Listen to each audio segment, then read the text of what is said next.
Hello दोस्तों, स्वागत है आप सभी का आपकी अपनी क्लासेस देखना कंप्यूटर शिक्षा के लिए। आज इसके जो अपनी क्लास है इसके अंदर हम कुछ डिस्कस करने वाले हैं RSCT के बारे में, RSCT कोर्सेज के बारे में। हालांकि जो क्लासेस मैं स्टार्ट करने वाला हूँ वह कंप्यूटर के लिए जो प्रतियोगिता परीक्षा जितनी भी लगती है उन सभी के लिए काम में आएगी, परंतु मेन फोकस जो है अपना वो RSCT क्लासेस करेगा। अगला जो नेक्स्ट एग्ज़ाम है वो दिसंबर में होगा, तो वो 1 से लेकर 10 तारीख तक कभी भी हो सकता है। उसकी लिस्ट अभी 15 तारीख को हम डाल देंगे सरकार की तरफ से, जिसमें जो भी बच्चे जिन बच्चों का एग्ज़ाम है कि अपना जो भी एग्ज़ाम लगेगा दिसंबर मंथ के अंदर, उन सब बच्चों का लिस्ट उसमें रहेगा, तो आप ग्रुप के अंदर जाके वही पर देख लीजिएगा। अभी जो प्रीवियस एग्ज़ाम लगा था उसमें कुछ हमें प्रॉब्लम फेस करनी हुई कि वे जो कुछ बच्चे थे उनके स्कूल ओपन हो गए थे। जब आपने एडमिशन लिया था तो वो समर का टाइम था, लेकिन अभी स्कूल ओपन हो चुकी है। तो स्कूल ओपन हो चुकी है तो कई बच्चे जो थे लाइव क्लास नहीं ले पाए थे, यहाँ पे आए थे और फिजिकल क्लास में नहीं उपस्थित हो पाए। दूसरा जो कि कुछ बच्चे हैं कि अकेडमी ज्वाइन कर लिए, बाहर चले गए थे यहाँ से, तो वे भी अटेंड नहीं कर पाए। तो उन सभी को समस्याओं को देखते हुए अपन ने अब की बार में ऑफलाइन क्लासेस के जगह ऑनलाइन क्लासेस को प्रेफर करा है। सब कुछ वैसा ही रहेगा जैसे कि ऑफलाइन क्लास में रहता। डिस्कस करने का आपको पूरा मौका दिया जाएगा, कोई दिक्कत वाली बात नहीं है। आप यही समझ के क्लास लीजिएगा कि मैं आपके सामने उपस्थित हूँ और क्लास ले रहा हूँ। कोई दिक्कत नहीं होगी। जो भी नहीं समझ में आता है, जो भी टॉपिक आपको नहीं समझ में आया, आप मेरे से तुरंत डिस्कस कर लीजिएगा, कोई दिक्कत नहीं है। आपके पास में ग्रुप है ही तो ग्रुप में जा सकते हैं। और लिस्ट एक बार चेक कर लीजिएगा, अपने जो ग्रुप की जो लिस्ट है, शिक्षा केंद्र की जो लिस्ट मैं डालूंगा ग्रुप के अंदर, व्हाट्सएप के अपने ग्रुप जो बना हुआ है, तो उसमें अपने अपना नाम देख लीजिएगा कि किस बच्चों का एग्ज़ाम दिसंबर में प्रिपरेशन पीरियड चालू कर दीजिएगा, ठीक है ना। अभी जब प्रीवियस पेपर लगा था तो मैंने क्वेश्चन सीरीज भी देते हैं अपन यहाँ से सेंटर से, तो 400 क्वेश्चन का एक क्लियर किया जाता है आपको, और साथ ही में मैं खुद यहाँ पे ऑन बोर्ड आपको पढ़ाया जाता हूँ। तो कुछ बच्चों ने आफ्टर एग्ज़ाम ये कहा कि सर हमें जो बताया गया उसमें से कुछ नहीं आया। अगर ऐसा कोई बच्चा प्रीवियस वाला, अगर वीडियो देख रहे होंगे प्रीवियस वाले भी, अगर कोई बच्चा ऐसा है, उसे डाउट है कि वही क्लास में जो बताया गया था वो नहीं आया, आ जाइएगा एक बार। मैं आपको एक क्वेश्चन मैच करके बताऊंगा कि कहाँ से कैसा क्वेश्चन आया है, मैंने क्या बताया था। जो प्रीवियस पेपर के अंदर कम से कम नहीं तो 30 से लेकर 32 क्वेश्चन होते हैं वो उतरे हैं। पढ़ना आपको पड़ेगा, चाहे से ऑफलाइन क्लासेस लीजिए, चाहे से ऑनलाइन क्लासेस लीजिए, या चाहे से आप जो अपना बुक सीरीज़ मिल रही है उससे लीजिए। पढ़ना आपको पड़ेगा। मैं आपकी हेल्प इतनी सी कर सकता हूँ कि मैं आपको रिवाइज कराऊंगा उस हिसाब से। एग्ज़ाम जो आपका 1 से लेकर 10 दिसंबर के मध्य में होने वाला है, तो उसकी क्लासेस में पूरी आपको रिवाइज करवा दूँगा, लेकिन समय आपको निकालना पड़ेगा और आपको ही पढ़ना पड़ेगा। कुछ बच्चों के अभी भी एक मिथ होता है कि क्या है एग्ज़ाम RSCT, कोई दिक्कत नहीं है, अपन एक दिन पहले पढ़ लेंगे, एक दिन रात को पढ़ लेंगे, जाके एग्ज़ाम दिया। अगर आपको अपने समय और आपने जो फीस जमा कराई उससे खिलवाड़ करना है तो बेशक करिए, कोई दिक्कत वाली बात नहीं है। और यदि आपको पास होना है तो 100% गारंटी के साथ मैं आपको कहता हूँ क्लास अटेंड करिए, जैसे जैसे मैं इंस्ट्रक्शन आपको दे रहा हूँ उसे फॉलो करिए, आप ज़रूर पास होंगे। समस्या अपने साथ में ये है कि RSCT का जो एग्ज़ाम होता है ना वो ऑब्जेक्टिव होता है। ऑब्जेक्टिव का मतलब आप समझते होंगे कि ABCD क्रमांक में होता है, मल्टीपल चॉइस क्वेश्चन है, आपको उसमें से फिल करना होता है। 35 क्वेश्चन, जैसे कि मैंने समझा दिया है कि RSCT जो एग्ज़ाम है आपका, उसमें टोटल क्वेश्चन 35 आते हैं, 35 क्वेश्चन है, और प्रत्येक क्वेश्चन कितने नंबर का है, टोटल मार्क कितने हुए भाई अपने पास में 35, 70 नंबर का पूरा पेपर हो गया है, ठीक है। और आपको पास करने के लिए कितना चाहिए, 42 क्वेश्चन सही होने चाहिए। 35 में से केवल 14 क्वेश्चन सही होने चाहिए, और 35 जो 70 नंबर है उसमें से कितने नंबर आने चाहिए आपके पास में, 28 नंबर। 35 में से कितने 35 क्वेश्चन में से कितने क्वेश्चन सही होने चाहिए, 40 क्वेश्चन, और 70 नंबर में से कितने आने चाहिए, 28 नंबर आने चाहिए। तो बच्चे के एक माइंड के अंदर साइकोलॉजी ये बनी रहती है कि सारे के सारे पेपर वैसे भी क्या है, ऑब्जेक्टिव है, तो कोई दिक्कत वाली बात नहीं है। अगर मैं बिना पढ़े हुए चल जाऊँगा और लगाऊंगा वहाँ पे तुक्के तो भी इतने, और वास्तव में होता भी है, किसी का लक अच्छा है निकल जाता है। लेकिन अगर आप केवल लक के भरोसे जा रहे हो तो टाइम वेस्ट मत करो, फिर आप एग्ज़ाम देने जाना वीडियो के ऊपर देखो। लेकिन यदि आपको पास होना है 100%, तो भैया तैयारी कर लेना, मेहनत कर लेना। ज़्यादा समय आपसे नहीं मांगा जा रहा है। जो भी वीडियो बनेगी वो आपके आधे घंटे की बनती है। क्लास में जैसे आपको पता ही है, क्लास में जो ले रहा था 1 आवर की यहाँ पे ले रहा था, लेकिन आपको ऑनलाइन पहले ही मैंने अपनी बार में चालू कर दिया है। एग्ज़ाम जो है आपका 1 से लेकर 10 दिसंबर के बनते हैं, तो उसी को मद्देनजर हमने रखा है कि आपके स्कूल की जो पढ़ाई है वो भी डिस्टर्ब ना होगी, अदर वो कोई कंपटीशन की तैयारी कर रहे हो वो भी आपकी डिस्टर्ब ना हो। तो अभी से भैया जो हाफ मिनट का आपका ले रहे हैं भैया, आपको 30 मिनट का दे रहे हैं हम टाइम, 30 मिनट की क्लासेस जो है अटेंड कर लीजिए। ग्रुप डिस्कस का आपको पूरा समय दिया जाएगा। जो कमेंट ऑप्शन है वो चालू रहेगा, आप कमेंट करके पूछ लीजिए। और जो विद्यार्थी उपस्थित है वो तो चाहे शिक्षा केंद्र में आके भी डिस्कस कर लीजिए, सर ये टॉपिक नहीं समझ में आया, समझ लीजिएगा। और लक बाय चांस जाना चाहते हो वो आपकी इच्छा है, उसमें कोई दिक्कत वाली बात नहीं। लेकिन अगर पास होना है भैया तो थोड़ा सा आपका एफर्ट चाहिए। तो जैसे कि मैंने बताई है कि पहली बात तो आपका जो एग्ज़ाम है भैया अभी कंफर्म नहीं हुआ है, लेकिन 1 दिसंबर से 10 दिसंबर के मध्य एग्ज़ाम होगा। 1 दिसंबर से 10 दिसंबर के मध्य अपना एग्ज़ाम पूरा होने की संभावनाएं बताई जा रही है। तो जैसे कि आप पैटर्न को समझ ही चुके हैं कि ये अपना पैटर्न जो एग्ज़ाम पैटर्न रहता है RCET का, वो ये एग्ज़ाम पैटर्न ये वाला रहेगा। ठीक है, तो एक तो जिस बच्चे के पास में बुक नहीं है वह शिक्षा केंद्र में जा रहे हैं और बुक प्राप्त कर लेंगे। ठीक है, निःशुल्क है, वो चार्ज नहीं है, तो आराम से ले लेंगे उसको। एक तो बुक अपनी अपनी जो ले लेना, और जहाँ तक मेरी कोशिश होगी 15 तारीख तक आपको लिस्ट जारी कर दी जाएगी। 15 तारीख को बता दिया जाएगा किसका एग्ज़ाम है।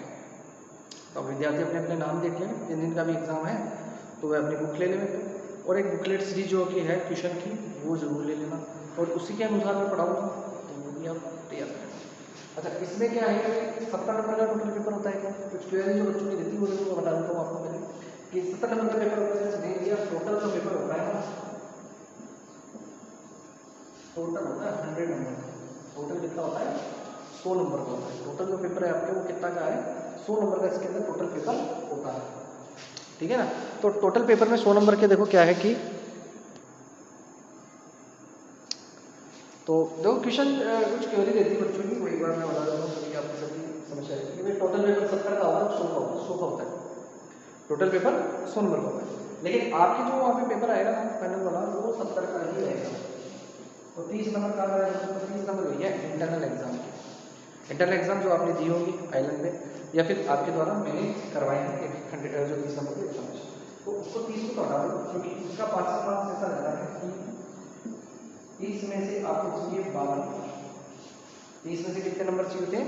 12 नंबर। और सेकंड जो आपके ऑफलाइन पेपर होता है, इसके अंदर पासिंग मार्क्स कितना होता है आपके पास में?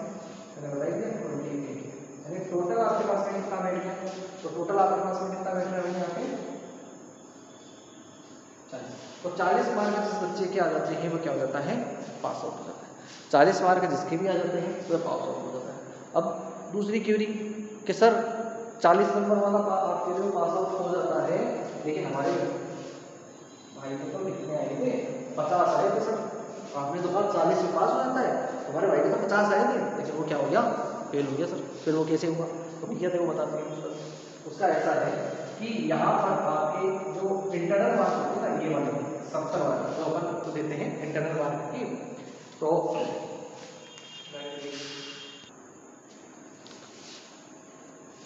हाँ, तो भाई जैसे कि बताया कि शंका ये रहती है कि सर ने बोला कि 40% अंक वाले या 40 अंक प्राप्त करने वाले सभी विद्यार्थी हो जाएंगे, पास हो जाएंगे, और पास आउट मार्क भी इतना ही होता है।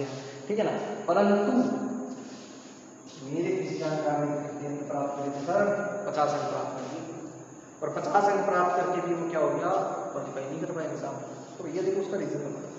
रीजन ऐसा है कि आपका इंटरनल एग्जाम करते हैं जिसमें टोटल जो क्वालिफाइंग मार्क्स है आपका 12 नंबर, 30 नंबर का होता है। तो कोई भी IIT के केंद्र जो है, शिक्षा केंद्र है, वो आपको सबसे बेस्ट से बेस्ट कराने की कोशिश करता है। वो 30 में से 30 नंबर आपको कराने की कोशिश करता है। तो 50 में से भैया 30 नंबर को इंटरनल एग्जाम के लिए आया, बचे कितने उसके पास में? 20 नंबर। पासिंग मार्क्स कितने चाहिए थे? 28 नंबर। तो वही फेल ही होगा ना, होगा फेल, सीधी सी बात है। 28 नंबर चाहिए थे, लाया कितने हैं? 20 नंबर लेके आया है, तो उसका फेल होना निश्चित है। ठीक है, तो इसलिए जो 50 नंबर लेके आ जाते हैं वो भी कई बार कर जाते हैं फेल है। तो भाई यही बात आपको मैं बता रहा हूँ। टाइमिंग जो है इसके अंदर 1 आवर का है, ठीक है, 1 घंटे का आपका पेपर रहता है इसके अंदर। जो भी क्वेश्चन आएंगे ये 35 क्वेश्चन जो आएंगे OMR बेस आएंगे, OMR बेस होगा।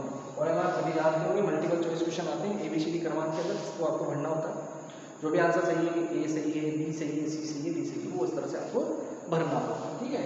वो मैं आपको लास्ट के अंदर बताऊंगा कि OMR शीट को कैसे भरना है, क्या क्या OMR शीट भरते समय हमको गलती नहीं करनी चाहिए, सभी बातें बात की बातें हैं। अभी तो हमारा मेन फोकस जो है वो ये है कि 35 क्वेश्चन सर जो एग्जाम में पूछे जाएंगे वे कैसे आएंगे और कहाँ कहाँ और किस किस टॉपिक में से आएंगे। मैं आपको वही 35 क्वेश्चनों की तैयारी करा। मोस्ट बार दूसरी ओर सुन लीजिए, जो भी शिक्षा केंद्र का बच्चा जिसने RSCT कर रहा हो या कर चुके हो पहले, अगर वह CET के एग्ज़ाम दिए और आगे और तैयारी कर रहे हैं, जैसे कि आने वाली काफ़ी सारी वैकेंसियाँ हैं, पटवार है, VDO है, ठीक है, तो इनकी भी अगर आप तैयारी कर रहे हैं तो आपको पता ही होगा कि उसके अंदर भी अपने कंप्यूटर सब्जेक्ट को इंक्लूड किया जाता है। अभी जिन बच्चों ने दिया है और जो बच्चे पढ़े थे शिक्षा केंद्र से, उनको पता है कि 25-25 क्वेश्चन जो है CET के अंदर पूछे गए हैं। कम से कम 25-25 क्वेश्चन, कईयों में 10 भी आए हैं, कईयों में 12 भी आए हैं, लगभग अधिकतम मैं बता रहा हूँ कि 25 तक क्वेश्चन पूछे गए। और वह अधिकतर क्वेश्चन जो 25 में से पूछे गए हैं, लगभग सभी क्वेश्चन आपको यहीं करवा दिए गए।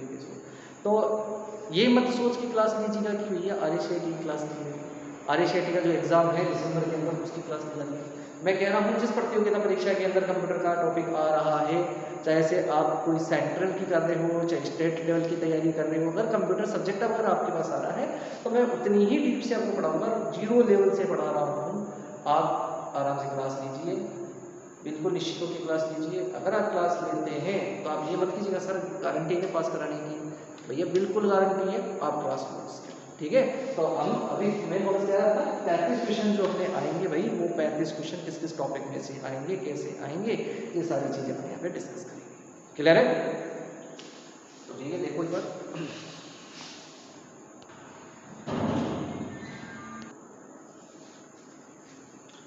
तो भैया जो 35 क्वेश्चन जो आएंगे ना, उसका जो टॉपिक रहेगा, टॉपिक एक बार आपको बता दें। टॉपिक ये रहेगा कि अपने टोटल लेसन जो है, टोटल लेसन जो आएंगे वो है 15 लेसन।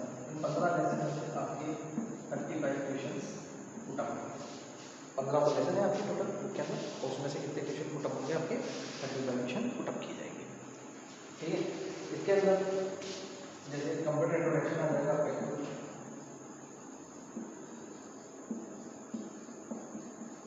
कंप्यूटर का इंट्रोडक्शन आ जाएगा, ठीक है। डिवाइस आ जाएगा, हार्डवेयर सॉफ्टवेयर आ जाएगा, हार्डवेयर सॉफ्टवेयर आ जाएगा, MS आ जाएगा, माइक्रोसॉफ्ट आ जाएगा, और क्या आएगा, इंटरनेट आएगा, इंटरनेट आएगा। और इनके अतिरिक्त जो है राजस्थान सरकार द्वारा क्या क्या योजनाएं चलाई जा रही है, केंद्र सरकार द्वारा क्या क्या योजनाएं चलाई जा रही है, जैसे कि अपना राशन कार्ड हुआ, जन आधार कार्ड हुआ, या फिर अपने जो अपने भारत द्वारा जो भी चलाई जा रही है, जैसे कि पैन कार्ड हुआ, तो भारत सरकार द्वारा जो चलाई जा रही है और राज्य सरकार द्वारा जो भी योजनाएं चलाई जा रही है, सभी योजनाएं हमसे इसके अंदर पूछी जाएगी और वही चीज़ें हमको इसमें पढ़नी है। तो जो अपना टोटल 15 लेसन है ना, इसमें कंप्यूटर भी है, कंप्यूटर के साथ में जो भी डिजिटल नॉलेज है, भारत सरकार और राजस्थान सरकार की जो भी डिजिटल नॉलेज है वो भी इसके अंदर पुटअप किया जाएगा। तो मैं आपको सबसे पहले जो आज करूँगा आपको कराऊंगा मैं आपको कंप्यूटर का इंट्रोडक्शन, क्योंकि इसके अंदर से कम मान के चलिएगा कि 4 से लेकर और 5 क्वेश्चन इसके अंदर से पुटअप किए ही जाते हैं, 4 से लेकर 5 क्वेश्चन इसके अंदर से पूछे जाते हैं। तो बहुत ही मोस्ट टॉपिक है, आराम से ध्यान लगा के एक बार इसको पढ़िएगा। तो ये टॉपिक अपन नेक्स्ट जो वीडियो है उसके अंदर इसको डिस्कस करने वाले हैं, कंप्यूटर इंट्रोडक्शन, कंप्यूटर का परिचय, कंप्यूटर कैसे बना, कौन इसके आविष्कार करता थे, कौन कौन सी इसके अंदर जनरेशन आई है, वर्तमान समय में कौन सी जनरेशन चल रही है, तो ये सारी चीज़ें हम वहाँ पे डिस्कस करने वाले हैं। तो आई होप आपको समझ में आया होगा कि इसका एग्ज़ाम पैटर्न क्या रहने वाला है, और कैसे जो क्वेश्चंस हैं हमसे वो कितने पूछे जाएंगे, पासिंग मार्क्स क्या रहेगी, अगर कितना इसके अंदर रहेगा, समय हमारा क्या रहेगा। एग्ज़ाम सेंटर जो है वह लगभग आप सभी का फुल आएगा। उसके बारे में और अपन लास्ट में डिस्कस कर लेंगे, कहाँ आएगा, ये कैसे रहेगा, तो वो सारी चीज़ें आपको सब बता दूँगा। और जो OMR शीट फिल करने का तरीका है वो मैं आपको लास्ट टाइम के अंदर वो चीज़ भी बताऊँगा। फिर भी यदि आपको कोई समस्या रह जाती है, आपको लगता है कि सर समझ में नहीं आया, तो आप कमेंट करके मेरे को पूछ लीजिएगा। व्हाट्सएप ग्रुप में आप हैं, वहाँ पर आप पूछ सकते हैं उससे, या अगर यहीं पर अगर मौजूद हैं आप तो शिक्षा केंद्र में डायरेक्टली आकर भी आप उसमें डिस्कस कर सकते हैं। तो आई होप सभी बच्चों को समझ में आया होगा। धन्यवाद।